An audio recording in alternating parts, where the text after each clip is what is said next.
Hello everyone and welcome back to my Bold and Beautiful 29 YouTube channel. I hope you guys are having a wonderful day. Before we start, please hit the subscribe button and give this video a thumbs up. At Forrester, Ridge tells Carter he deceived a lot of people, however, they can find a way to pretend it no way happened, if he drops this right now. It's your last chance. I suggest you take it. Eric agrees. Carter and Justin can reverse what's in the paperwork and they can all move on. Ridge points out if the company is tied up in action, nothing is going to be. Carter doesn't want that, and for Ridge to extend this olive branch says a lot. He wants the company to move forward as a place where everyone feels appreciated. I'm doing this for us.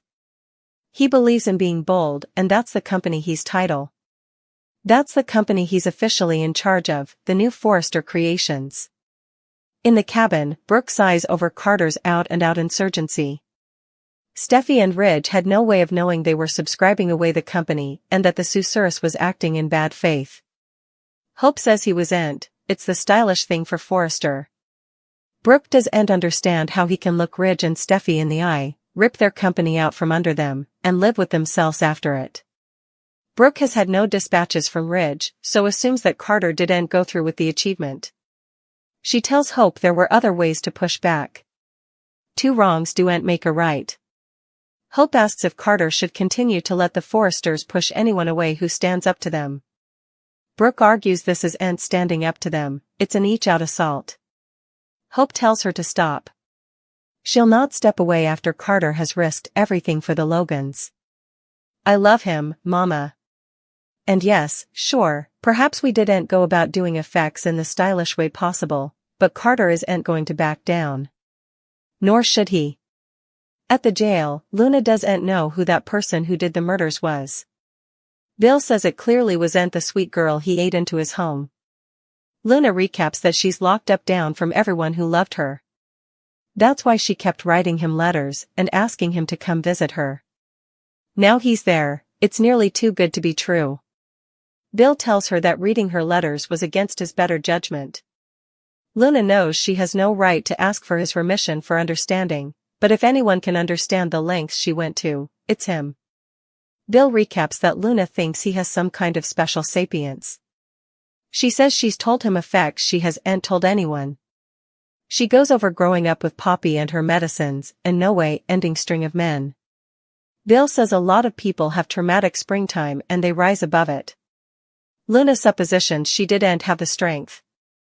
Bill says she was well on her way. She had a good job at Forrester and a swain who adored her. Luna says when he turned out not to be her father, she and it was all hovered, she snapped.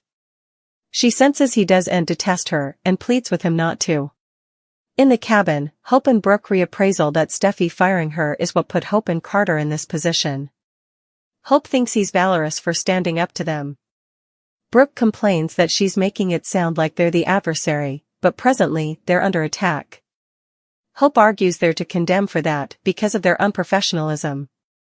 Brooke wishes she'd come to her first. Hope wishes she'd come to her before she ran to Ridge. Brooke exclaims that a hostile preemption isn't the way to address her enterprises. Hope says the preemption is passing and she'll be there for Carter every step of the way. At Forrester, Eric hollers, this is the description of arrogance. That you suppose you can run this company better than the people who innovated it? Who turned it into the hustler it is? Carter is doing this for Forrester. Justin states that the LLC is the controlling reality of Forrester Creations now. I'm sorry. Ridge exclaims, this Joe is stealing our company and you're sorry?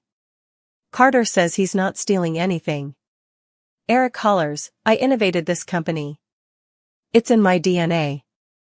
It's in their DNA too. Carter is sure the company will crop from this stronger than ever, and urges them to believe that as he does. At the jail, Luna reminds Bill of the long addresses they had when her mama was in captivity.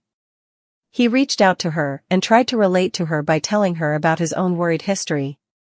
His father abandoned him and his mama had loose morals. They've a lot in common. Luna complains that she's alone now and has been abandoned by everyone, except perhaps you. Bill's sure Poppy still sees her as her child. Luna says she feels she failed her, So much so that she wonders if she'll ever come back. But he's there, the man who showed her warmth and compassion. She did the unbelievable to hold on to that. Perhaps I don't have to stay lost, Bill. Perhaps there's still hope for me with your help. In the cabin, Hope knows Brooke is dissatisfied in her, and Carter too. But she believes he's the man Forrester needs right now. She feels lucky to have him by her side. Brooke's upset about what may or may not be going on at Forrester right now. She wants to go see for herself. Hope grabs her bag and says she'll go with her. Carter deserves to have someone in his corner. At Forrester, Eric rails that this is a power heist. Steffi accuses Carter of sabotaging them. Carter says he's not. Ridge, you can still design. Ridge sarcastically exclaims, "Oh, I can? Thank you, Carter. With you and Hope in charge?" Carter says Hope will be busier establishing her line. He'll still calculate on Steffi to help him run the day-to-day as they've been doing. Eric asks, "Do I get to do anything?" Ridge isn't going on with it. Carter informs him he has no choice but to accept this. At the jail, Luna tells Bill if anyone can understand why she did what she did, it's him. Bill doesn't know what to say to her. Luna knows she's being presumptuous, but she can see in his eyes the pain they partake. They can help each other out. The guard comes by and says, "Time's up." Luna pleads with Bill not to give up on her and to please come back. "I need you." He walks out. At Forrester, Eric reminds Carter they embraced him at this company. He indeed forgave his treason with Quinn. Ridge asks how he does this to his pater. Of all people. Carter says it's not particular. Steffi knows he's doing it to bring back Hope. Carter admits that's part of it. But the company is dysfunctional and needs someone unprejudiced to run it. Steffi and Ridge scarf at this. This is all about Hope. Hope and Brooke arrive outside the office, and here as Ridge hollers at Carter that they're not musketeers, "You're a snake." He tells him he doesn't watch about him, the family, or the company.